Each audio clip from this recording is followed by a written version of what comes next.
আসসালামু আলাইকুম রহমতুল্লাহি ওয়া বারাকাতুহু। নাহমাদুহু ওয়া নুসাল্লি আলা রাসূলিহিল কারীম, আম্মা বা'দ। ক্বালা আন-নাবিয়্যু সাল্লাল্লাহু আলাইহি ওয়াসাল্লাম, আল্লাহুম্মা আনতাস সালাম ওয়া মিনকাস সালাম, তাবারাকতা ইয়া যাল জালালি ওয়াল ইকরাম। সম্মানিত উপস্থিতি, আমাদের গত তাওহীদের দার্সটা ছুটে গেছে, তো ইনশাআল্লাহ আজকে ফিকহের দার্স। তো আজকে ফিকহের যে আলোচ্য বিষয়, সেটা গুরুত্বপূর্ণ একটা আলোচ্য বিষয় এবং সবচেয়ে বেশি আমলযোগ্য একটা বিষয়।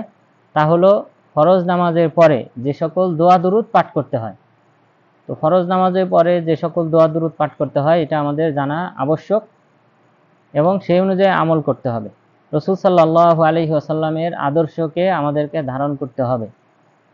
অনেক জায়গায় আপনারা দেখেন যে সালাম ফেরানোর সাথে সাথে হাত তুলে দোয়া করা হয়। এটা রাসূল সাল্লাল্লাহু আলাইহি ওয়াসাল্লামের মানহাজ না, তিনি এটা করেন নাই। তিনি যেটা করতেন আমাদেরকে সেটা ফলো করতে হবে। উমুমান আপনি দোয়া করতে পারবেন যে কোনো সময়, এটাতে সমস্যা নাই, কিন্তু আপনি যদি নিয়মিত একটা অভ্যাসে পরিণত করেন যে সালাম ফেরানোর পর পর হাত তুলে দোয়া করবেন, এটা বিদআতে পরিণত হবে। কারণ রাসূল সাল্লাল্লাহু আলাইহি ওয়াসাল্লাম সালাম ফেরানোর পরে নির্দিষ্ট কিছু দোয়া পাঠ করতেন। তো সেইগুলা পরিবর্তন করে, পরিহার করে আপনি যখন একটা নতুন একটা সিস্টেম চালু করবেন, এটা বিদআতের অন্তর্ভুক্ত হয়। সুতরাং আমাদেরকে এই রাসূল সাল্লাল্লাহু আলাইহি ওয়াসাল্লামের আমল সম্পর্কে জানতে হবে এবং সেই অনুযায়ী আমল করতে হবে। প্রথমত, যে সালাম ফেরানোর পরে যেই দোয়া দুরূদ রয়েছে, সেই দোয়া দুরূদের মধ্যে প্রথম যে আমলটা রাসূল সাল্লাল্লাহু আলাইহি ওয়াসাল্লাম করতেন, সেটা হলো আস্তাগফিরুল্লাহ 3 বার পাঠ করতেন। তাহলে আস্তাগফিরুল্লাহ, আস্তাগফিরুল্লাহ, আস্তাগফিরুল্লাহ। তাহলে ফরজ নামাজের সালাম ফেরানোর পরে 3 বার আস্তাগফিরুল্লাহ পাঠ করতে হবে। এই মর্মে যে হাদিসটি বর্ণিত হয়েছে, যে সাওবান রাদিয়াল্লাহু আনহু তিনি বলেন, রাসূল সাল্লাল্লাহু আলাইহি ওয়াসাল্লাম ইযা সরাফা মিন সলাতিহি ইস্তাগফারা সালাতান, যে রাসূল সাল্লাল্লাহু আলাইহি ওয়াসাল্লাম যখন নামাজ থেকে সালাম ফিরাতেন তখন তিনি 3 বার আস্তাগফিরুল্লাহ পাঠ করতেন। তাহলে এটা প্রথম দোয়া আমরা জানলাম। এরপর দ্বিতীয় যে দোয়া, এই একই হাদিসে সাওবান রাদিয়াল্লাহু আনহু বলেন, রাসূল সাল্লাল্লাহু আলাইহি ওয়াসাল্লাম বলতেন, আল্লাহুম্মা আনতাস সালাম ওয়া মিনকাস সালাম, তাবারাকতা ইয়া যাল জালালি ওয়াল ইকরাম।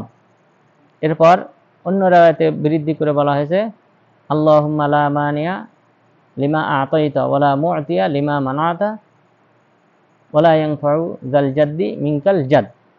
তো এই অংশটা এখানেও বৃদ্ধি করতে পারেন এই দোয়ার সাথে, অথবা পরে আরেকটা দোয়া আছে তারপরে বৃদ্ধি করতে পারেন, অর্থাৎ হাদিসে দুইভাবেই এসেছে। তো এই দোয়ার পরে তাহলে দ্বিতীয় পর্যায়ে আমরা কি পাঠ করব? আল্লাহুম্মা আনতাস সালাম, হে আল্লাহ তুমি হলে সালাম। সালাম আল্লাহ তাআলার নাম, আর সালাম মানে প্রশান্তি। আল্লাহ তাআলা প্রশান্তি দাতা, তো এটা আল্লাহ তাআলার একটা নাম। হে আল্লাহ তুমি হলে সালাম, ওয়া মিনকাস সালাম, তোমার পক্ষ থেকেই এই প্রশান্তি এসে থাকে। তাবারাকতা ইয়া যাল জালালি ওয়াল ইকরাম, হে বরকতময় সম্মানের অধিকারী রব, তুমি হলে সালাম এবং তোমার পক্ষ থেকেই প্রশান্তি আসে। তো এই দোয়াটা পাঠ করতে হবে। এটা হলো 2 নম্বরে। এখন প্রশ্ন হলো যে আমরা প্রথমে জানলাম আস্তাগফিরুল্লাহ, তারপরে জানলাম আল্লাহুম্মা আনতাস সালাম ওয়া মিনকাস সালাম।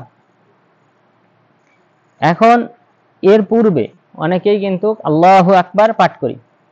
আমরা আল্লাহু আকবার অনেকেই আমরা পাঠ করি যে আস্তাগফিরুল্লাহর পূর্বে। এই মর্মে একটা হাদিস রয়েছে, সেটা হলো আব্দুল্লাহ ইবনে আব্বাস রাদিয়াল্লাহু আনহু তিনি বলেছেন যে আমি রাসূল সাল্লাল্লাহু আলাইহি ওয়াসাল্লামের সালাম ফিরানোর পরে তাকবীর শোনার পর আমি জানতাম যে রাসূল সাল্লাল্লাহু আলাইহি ওয়াসাল্লাম নামাজ শেষ করেছেন। তাকবীর বলার পর, তাকবীর মানে তো আল্লাহু আকবার, আপনারা জানেন, এটা সহিহ বুখারী মুসলিমের হাদিস।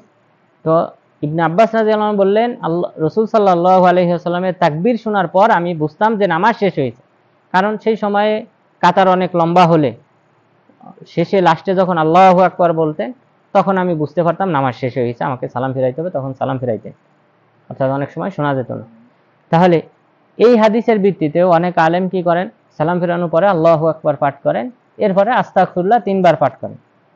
তো এই দেশের যে সকল আলেমগণ আছেন, সৌদি আরবের যে সকল বড় মুফতিগণ আছেন এবং শেখ আব্দুল্লাহ জিবরিন যিনি এই কিতাবটা লিখেছেন, তিনিও বলেছেন যে এখানে যে তাকবীর শব্দ ব্যবহার হয়েছে এটা দ্বারা উদ্দেশ্য আল্লাহর জিকির, আল্লাহর যে কোনো জিকির। তো জিকিরের মধ্যে সুবহানাল্লাহ, আলহামদুলিল্লাহ, আল্লাহু আকবার, লা ইলাহা ইল্লাল্লাহ, জিকিরের যত বাক্য আছে। তো তিনি বলেছেন জিকির শোনার পর, জিকিরের বাক্য শোনার পর তারপরে আমি বুঝতে পারতাম যে নামাজ শেষ হয়েছে। তাহলে জিকির যদি অর্থ নেওয়া হয় তাকবীরের, তাহলে কিন্তু আল্লাহ আস্তাগফিরুল্লাহ প্রথম পাঠ করতে হবে, তাহলে ওই জিকিরের অন্তর্ভুক্ত হবে আস্তাগফিরুল্লাহ। কারণ তারা দলিল হিসেবে যেটা উল্লেখ করেন যে মহান রব্বুল আলামিন বলেছেন ওয়ালিতুকমিলুল ইদ্দাতা ওয়ালিতুকাব্বিরুল্লাহ আলা মা হাদাকুম ওয়া লাআল্লাকুম তাশকুরুন, যে কুরবানির সময় যে জিলহজ মাসের যে আমল, যে ওয়ালিতুকমিলুল ইদ্দাতা ওয়ালিতুকাব্বিরুল্লাহ, যেন তোমরা সংখ্যা নির্দিষ্ট সংখ্যায় পূর্ণ করতে পারো, সিয়াম পালন করতে পারো, এবং তোমরা যেন তুকাব্বিরুল্লাহ আল্লাহ তাআলার মহত্ব বর্ণনা করতে পারো। এখানে তাকবীর ব্যবহার করা হয়েছে। এখানে তাকবীর মানে আলেমগণ বলেছেন শুধু আল্লাহু আকবার নয়, বরং অন্যান্য যে জিকির আছে সেটা উদ্দেশ্য। রমজান মাসে যেন আমরা বেশি বেশি আল্লাহর জিকির করতে পারি, সেটাই উদ্দেশ্য, শুধুমাত্র তাকবীর নয়। তো এই কারণে এইটার ভিত্তিতে আলেমগণ বলেছেন যে আল্লাহু আকবার প্রথমে নয়, বরং আস্তাগফিরুল্লাহ 3 বার পাঠ করতে হবে। এরপর আরেকটা দলিল যেটা পেশ করা হয় সেটা হলো উবাইদাতা আস-সালমানি, তিনি বলেন যে মুসাব বিন জুবাইর অর্থাৎ জুবাইর রাদিয়াল্লাহু আনহুর ছেলে। তো তিনি কি করলেন, তিনি ইরাকের গভর্নর হয়েছিলেন। তিনি ইরাকের যে বসরা আছে, বসরা এবং কুফা, পরবর্তীতে কুফারও গভর্নর হন। তো এই মুসাব বিন জুবাইর তিনি যখন নামাজ পড়তেন, নামাজ পড়ার পর তিনি সালাম ফেরানোর পর কি বলতেন, লা ইলাহা ইল্লাল্লাহ আল্লাহু আকবার, এই কথা বললেন কিবলামুখী হয়ে। অর্থাৎ সালাম ফেরানোর পর পরই তো মানে কিবলামুখী থাকেন ইমাম, এরপরে কিন্তু আবার মুক্তাদিদের মুখোমুখি হন। তো ওই কিবলামুখী থাকা অবস্থায় তিনি বললেন লা ইলাহা ইল্লাল্লাহ আল্লাহু আকবার, এই কথা বললেন। বলার পর তখন তিনি তাকে উবাইদা রাহিমাহুল্লাহ তিনি বললেন কাতালাহুল্লাহ নাআর বিল বিদা, যে আল্লাহ তাকে ধ্বংস করুক, যে নাআরুম বিল বিদা, যে বিদাতের প্রচলনকারী। অর্থাৎ তিনি বলতে চেয়েছেন যে তিনি যেটা করেছেন এটা সঠিক হয় নাই, কারণ রাসূল সাল্লাল্লাহু আলাইহি ওয়াসাল্লাম যেহেতু আস্তাগফিরুল্লাহ বলতেন, তো তিনি যেহেতু এটাকে বিরোধিতা করে লা ইলাহা ইল্লাল্লাহ বলেছেন, আল্লাহু আকবার বলেছেন, এই কারণে তিনি বললেন নাআরুম বিল বিদা, যে বিদাতের প্রচলনকারী। তো এটা এই সনদটা সঠিক। এখান থেকে আলেমগণ বলেছেন যে আস্তাগফিরুল্লাহ পাঠ করতে হবে। তবে আরেকটা সনদ সহিহ, সেটা হলো আব্দুল্লাহ ইবনে জুবাইর রাদিয়াল্লাহু আনহু। আব্দুল্লাহ ইবনে জুবাইর রাদিয়াল্লাহু আনহু তিনি বাইতুল্লাহ ইমামতি করতেন কাবা ঘরে, সেখানে কাবা ঘরে ইমামতি করার পর সালাম ফিরানোর পর তিনি আল্লাহু আকবার বলেছেন। এই সনদটাও সহিহ। তাহলে সাহাবীর আমল দ্বারা সাব্যস্ত হয় যে সালাম ফিরানোর পরে আল্লাহু আকবার বলা যায়।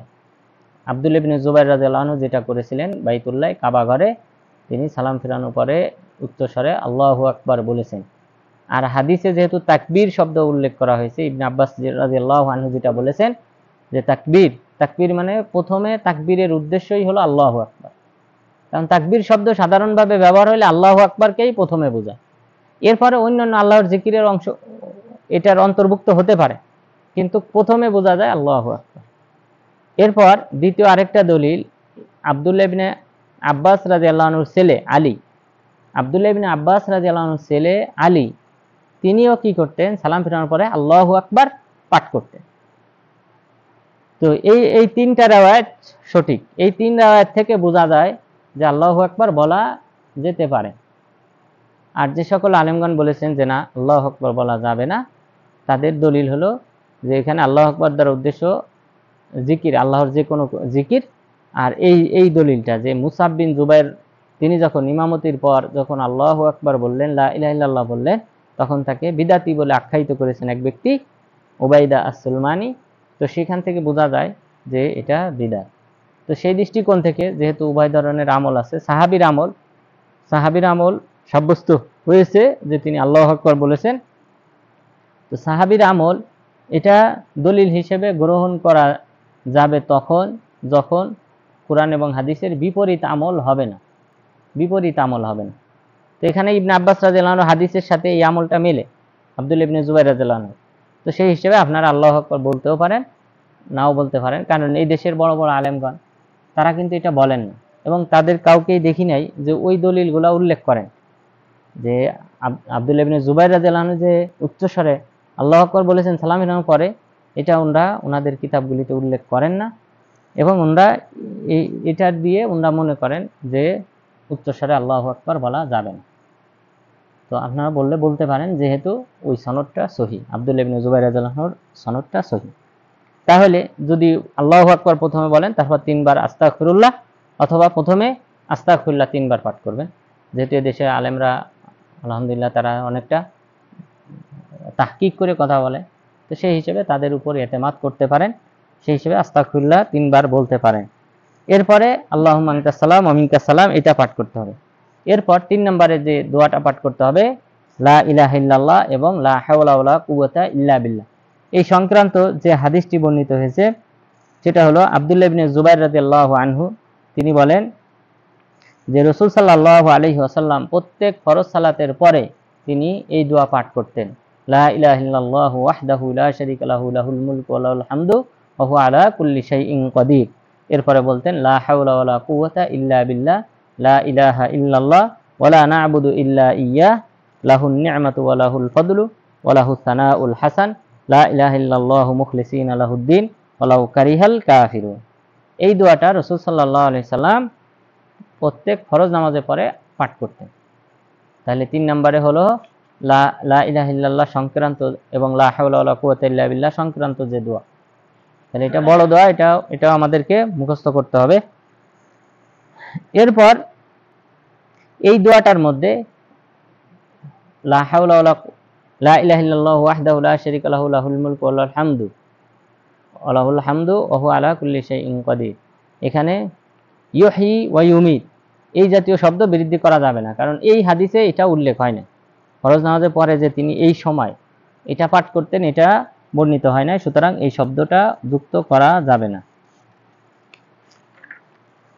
এরপর এই লা ইলাহা ইল্লাল্লাহ এটার পরে ওই যে আগের দোয়া, 2 নম্বর দোয়ার সাথে যে অংশ আমরা বলেছিলাম, আল্লাহুম্মা লা মানিয়া লিমা আতাইতা ওয়া লা মু'তিয়া লিমা মানাত ওয়া লা ইয়ানফাউ যাল জাদ্দি মিনকাল জাদ, এই অংশটা মুগিরা রাদিয়াল্লাহু আনহু তিনি বলেছেন রাসূল সাল্লাল্লাহু আলাইহি ওয়াসাল্লাম এই লা ইলাহা ইল্লাল্লাহ লা হাওলা ওয়ালা কুওয়াতা ইল্লা বিল্লাহ এটা বলার পরে বলতেন। আর অন্য রায়াতে আগেরটা আল্লাহুম্মা আনতাস সালাম ওয়া মিনকাস সালাম এটার পরে বর্ণিত হয়েছে, আল্লাহুম্মা লা মানিয়া লিমা আতাইতা ওয়া লা মু'তিয়া লিমা মানাতা ওয়া লা ইয়ানফাউ যাল জাদ্দি মিনকাল জাদ। এটার অর্থ হলো আল্লাহুম্মা হে আল্লাহ, লা মানিয়া লিমা আতাইত তুমি যা দান করেছো সেটা প্রতিহতকারী কেউ নেই, তুমি যা দান করো সেটা প্রতিহতকারী কেউ নেই, ওয়া লা মু'তিয়া লিমা মানাত তুমি যেটা দিতে চাও না বাধা দাও সেটা প্রদানকারী কেউ নেই, ওয়া লা ইয়ানফাউ যাল জাদ্দি মিনকাল জাদ তোমার বিরুদ্ধে কোনো ব্যক্তি যদি প্রচেষ্টা করে সেই প্রচেষ্টাকারীর প্রচেষ্টা কোনো কাজে আসবে না, বিফলে যাবে। অর্থাৎ আল্লাহ তাআলার বিপক্ষে গিয়ে কেউ যে অন্য কারো কোনো ব্যক্তির উপকার করবে আল্লাহর ইচ্ছার বাহিরে, এটা কারো পক্ষে সম্ভব না, আল্লাহ তাআলার ইচ্ছা ছাড়া কারো কোনো উপকার হবে না। এরপর যে আল্লাহ তাআলার জিকিরের অন্তর্ভুক্ত সুবহানাল্লাহ, আলহামদুলিল্লাহ, আল্লাহু আকবার এই বাক্যগুলি পাঠ করতে হবে। সুবহানাল্লাহ, আলহামদুলিল্লাহ, আল্লাহু আকবার, লা ইলাহা ইল্লাল্লাহ, লা হাওলা ওয়ালা কুওয়াতা ইল্লা বিল্লাহ। তো এই বাক্যগুলা পাঠ করতে হবে সালাম ফিরানোর পরে। কতবার করে পাঠ করতে হবে সংখ্যাগুলা খেয়াল করেন।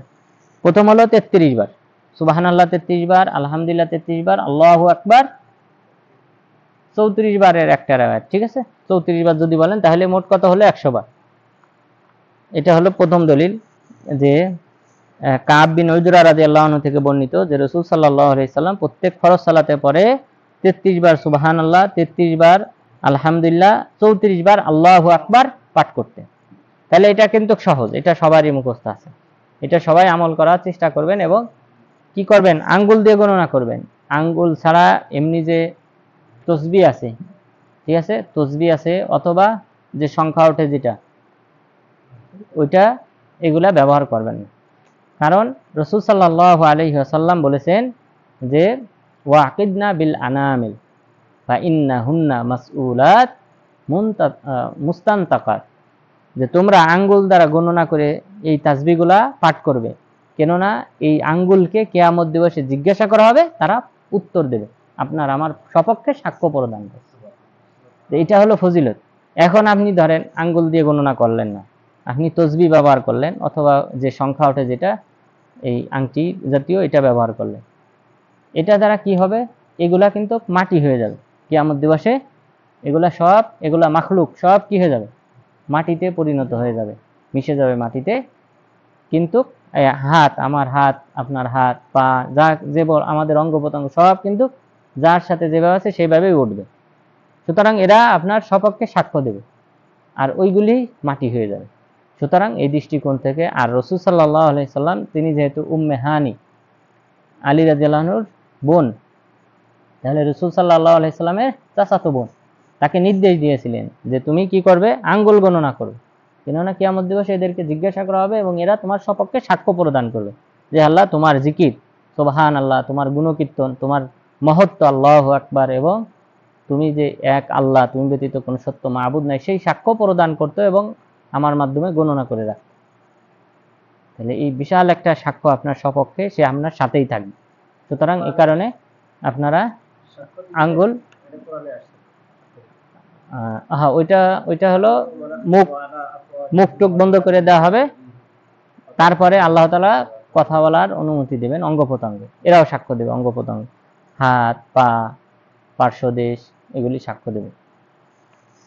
তো তাহলে আঙ্গুল দ্বারা গণনা করবেন, তাহলে 33 বার, আর আল্লাহু আকবার 34 বার। অথবা দ্বিতীয় আরেকটা যে দলিল, সেটা হলো আবু হুরায়রা রাদিয়াল্লাহু আনহু থেকে বর্ণিত যে রাসূল সাল্লাল্লাহু আলাইহি ওয়াসাল্লাম বলেছেন, মান সাব্বাহাল্লাহা ফি দুবুরি কুল্লি সালাসা ওয়া সালাতিন, যে যদি কোনো ব্যক্তি প্রত্যেক ফরজ নামাজের পরে 33 বার সুবহানাল্লাহ পাঠ করে এবং 33 বার আলহামদুলিল্লাহ পাঠ করে, 33 বার আল্লাহু আকবার পাঠ করে, এই হলো 99, অর্থাৎ 33 3 33 99।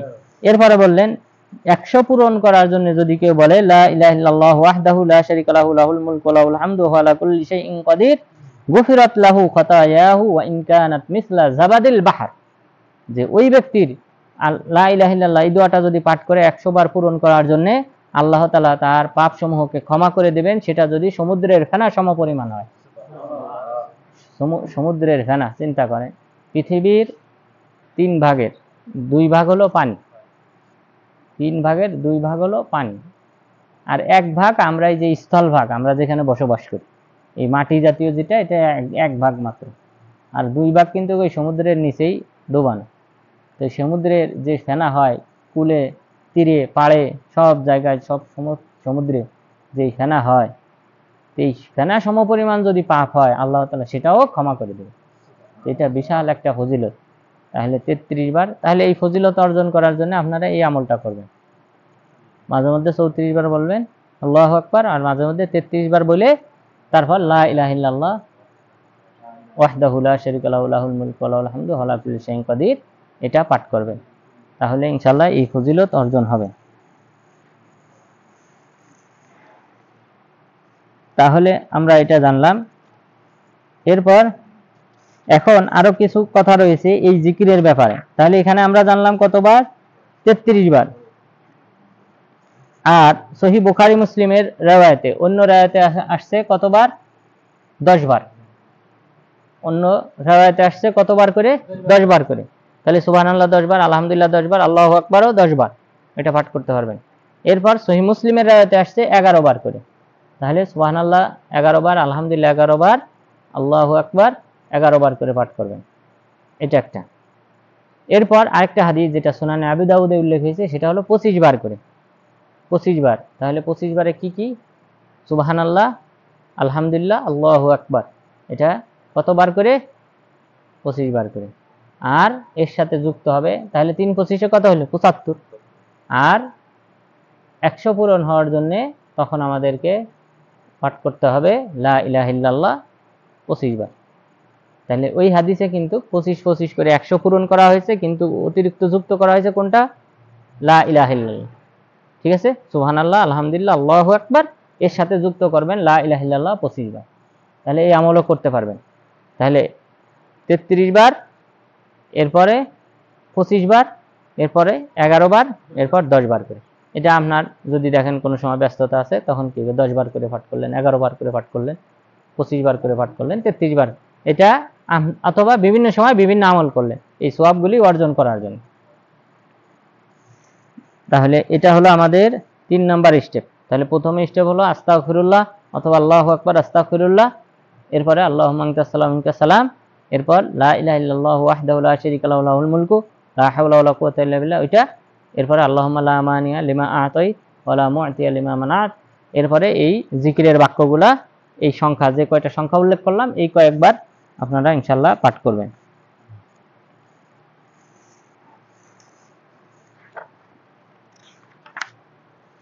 এরপর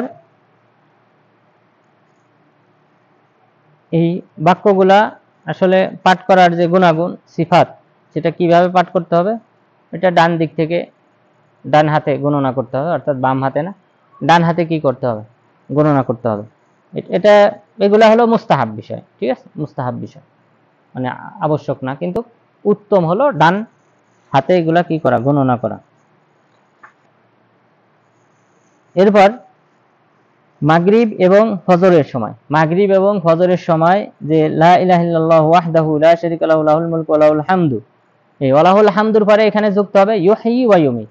তাহলে মাগরিব এবং ফজরের সময় এখানে ওই লা ইলাহা ইল্লাল্লাহ ওইটার সেক্ষেত্রে যুক্ত হবে ওয়ালাহুল হামদু ইউহয়ি ওয়া ইউমীত ওয়া হুয়া আলা কুল্লি শাইইন কাদির। এটা যদি 10 বার কেউ পাঠ করে, বাআসাল্লাহু লাহু মুসাল্লাহাতান ইয়াহরিসুনাহু মিনাশ শাইতান হাত্তা ইউসবিহ, তাহলে আল্লাহ তাআলা সশস্ত্র বাহিনী পাঠান এই ব্যক্তির সুরক্ষার জন্য শয়তান থেকে। তাহলে ফেরেশতাগণ যারা অস্ত্রে সুসজ্জিত অবস্থায় আপনাকে পাহারা প্রদান করে, এটা একটা বিশাল ফজিলত। মাগরিবের পর 10 বার এবং ফজরের পরে 10 বার। এরপর ওয়াকুতিবাত লাহু বিহা আশরু হাসানাত মুজিবাত, এবং তার জন্য 10টি সওয়াব লিপিবদ্ধ করা হবে, আর যেই সওয়াব তার জন্য আবশ্যককারী, অর্থাৎ জান্নাতে যাওয়াটা আবশ্যক করবে। এরপরে ওয়ামহি আনহু আশরু সাইয়্যাত মুবিকাত, এবং 10টি পাপ তার আমলনামা থেকে মুছে ফেলা হবে, যে 10টি পাপ তাকে জাহান্নামে যাওয়া আবশ্যক করেছিল। তার মানে কবিরা গুনাহ 10টা মুছে ফেলা হবে, এবং 10টি ভালো আমল লিপিবদ্ধ করা হবে, সওয়াব লিপিবদ্ধ করা হবে, যে সওয়াব তাকে জান্নাতে নিয়ে যাবে। এরপর ওয়াকানাত লাহু কাবলি আশরি রিকাব মুমিনাত, এবং ওই ব্যক্তির জন্য 10টি মুমিন দাস আজাদ করার সমান সওয়াব দেওয়া হবে। একটা দাস সেই সময়ে 10,000 দিরহাম দাম ছিল, 10,000 দিরহাম, তো মানে অনেক মূল্যবান। তো অনেক মূল্যবান এরকম দাস আজাদ করার যে সওয়াব, এমন 10টি মুমিন দাস আজাদ করার সমান সওয়াব দান করা হবে। সুতরাং এটার ফজিলত অনেক, সুতরাং এই আমলটা সবাই করবেন। তাহলে এখানে কতবার, 10 বার, 10 বারে চা দিয়েছেন সবাই, 10 বার এই, তাহলে এটা শুধুমাত্র ফজর আর মাগরিবের পরে। আর এই দোয়াগুলা, এই জিকিরগুলা উচ্চ স্বরে যদি কেউ পাঠ করতে চায় করতে পারে, অর্থাৎ অন্যের জন্য ডিস্টার্ব না হয় এমন আওয়াজে আপনি কি করতে পারবেন, এটা পাঠ করতে পারবেন। কারণ আব্দুল্লাহ ইবনে জুবাইর ইউহিল্লু বিহিন এবং ইবনে আব্বাস রাদিয়াল্লাহু আনহু কুনতু আরিফুন কাযা সালাহ বিতাকবীর, যে এই আওয়াজ, এই বাক্যগুলা রাসূল সাল্লাল্লাহু আলাইহি সাল্লাম উচ্চ স্বরে পাঠ করতেন। অর্থাৎ তালবিয়া, যে লাব্বাইক আল্লাহুম্মা লাব্বাইক, আপনারা তো শোনেন যে এটা যে উচ্চ স্বরে সবাই পাঠ করি আমরা, তো ওইরকম উচ্চ স্বরে আব্দুল্লাহ ইবনে জুবাইর রাদিয়াল্লাহু আনহু বলছেন এরকম উচ্চ স্বরে রাসূল সাল্লাল্লাহু আলাইহি সাল্লাম পাঠ করতেন। আর আগের হাদিসে ইবনে আব্বাস রাদিয়াল্লাহু আনহু যেটা বললেন যে রাসূল সাল্লাল্লাহু আলাইহি সাল্লামের তাকবীর শোনার পর আমি বুঝতাম যে নামাজ শেষ হয়েছে, তার মানে তিনি কি করতেন, উচ্চ স্বরে পাঠ করতেন। তো অন্যের জন্য ডিস্টার্ব না হয় সেইভাবে আওয়াজ করে আপনারা এই জিকিরের বাক্যগুলা পাঠ করতে পারবেন। এরপর যে মুআউযিযাতাইন ওয়াস সামাদ, অর্থাৎ সূরা নাস, ফালাক এবং সূরা ইখলাস, এটা পাঠ করা। এটা কখন পাঠ করতে হবে, এই যে যে জিকিরগুলা গেল, পূর্বে উল্লেখ করা হয়েছে ফরজ নামাজের পরে এগুলি পাঠ করতে হবে। এরপরে পাঠ করতে পারবেন কুল আউযু রাব্বিল ফালাক এবং কুল আউযু বিরাব্বিন নাস একবার করে। এটা উকবাত ইবনে আমির রাদিয়াল্লাহু আনহু তিনি বলেছেন, রাসূল সাল্লাল্লাহু আলাইহি ওয়াসাল্লাম বলেছেন, ইকরাউল মুআউযিযাত ফি কুল্লি সালাহ, যে তোমরা প্রত্যেক নামাজের পরে তোমরা এই মুআউযিযাত অর্থাৎ মানুষকে আশ্রয় প্রদানকারী, শয়তান থেকে সুরক্ষা প্রদানকারী যে যে সূরা রয়েছে সেগুলি পাঠ করো।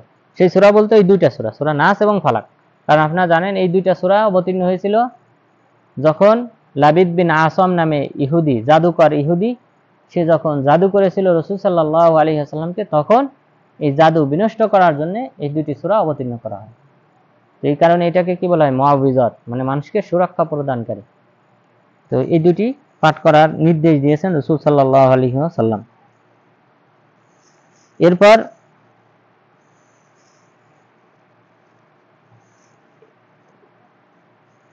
এটার আরো দলিল রয়েছে। উকবাত ইবনে আমির রাদিয়াল্লাহু আনহু তিনি বলেছেন, আমি দেখলাম রাসূল সাল্লাল্লাহু আলাইহি ওয়াসাল্লাম যে এই সূরা ফালাক এবং সূরা নাস পাঠ করলেন এবং আমাকে নির্দেশ দিলেন, ইয়া মুআজ তাওয়াজ বিহিমা, তুমিও এই দুটা সূরা পাঠ করার মাধ্যমে আশ্রয় গ্রহণ করো। এটা তিনবার পাঠ করা কোনো প্রয়োজন নেই, কারণ এটা হাদিসে উল্লেখ আসেনি। এখানে যেটা আসছে যে তোমরা কি করবা, তাআওয়াদু ইকরাউল মুআউযিযাত ফি দুবুরি কুল্লি সালাহ, প্রত্যেক সালাতের পরে।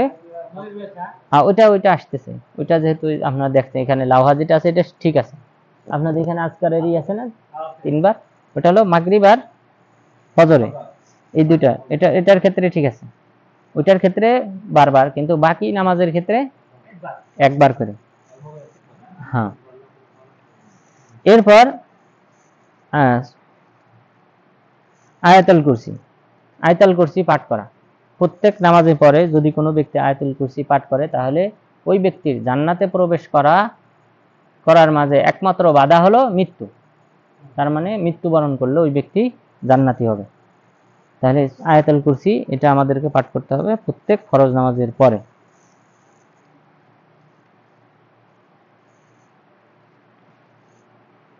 এরপর আরো অনেকগুলা দোয়া রয়েছে যে রাসূল সাল্লাল্লাহু আলাইহি ওয়াসাল্লাম পাঠ করতেন, রব্বি কিনি আযাবাকা ইয়াউমা তুবআস, হে আল্লাহ, যেদিন তুমি আমাকে কিয়ামত দিবসে উঠাবে সেদিন তুমি আমাকে এই আযাব শাস্তি থেকে তুমি আমাকে সুরক্ষা প্রদান করো। এরপর আল্লাহুম্মা ইন্নী আলা যিকরিকা ওয়া শুকরিকা ওয়া হুসনি ইবাদাতি, এটা রাসূল সাল্লাল্লাহু আলাইহি ওয়াসাল্লাম পাঠ করতেন। আল্লাহুম্মা ইন্নী আলা যিকরিক, হে আল্লাহ তুমি আমাকে সাহায্য করো, সহযোগিতা করো তোমার জিকির করার, ওয়া শুকরিক তোমার শুকরিয়া আদায় করার, ওয়া হুসনি ইবাদাতিক এবং উত্তম ভাবে তোমার উপাসনা করার তুমি আমাকে তৌফিক দান করো। এটাও পাঠ করা যাবে। এরপর আরো যে পাঠ করা যায় সেটা হলো সুবহানাকা আল্লাহুম্মা ওয়া বিহামদিকা আস্তাগফিরুকা ওয়া আতুবু ইলাইক, এটাও পাঠ করা যায়। এরপর আল্লাহুম্মা ইন্নী আউযু বিকা মিনাল জুবুন ওয়া আউযু বিকা মিন আন আরুদ্দা ইলা আরযালিল উমর ওয়া আউযু বিকা মিন ফিতনাতিদ দুনিয়া ওয়া আউযু বিকা মিন আযাবিল কবর, যে হে আল্লাহ আমি তোমার কাছে আশ্রয় চাই কাপুরুষতা থেকে।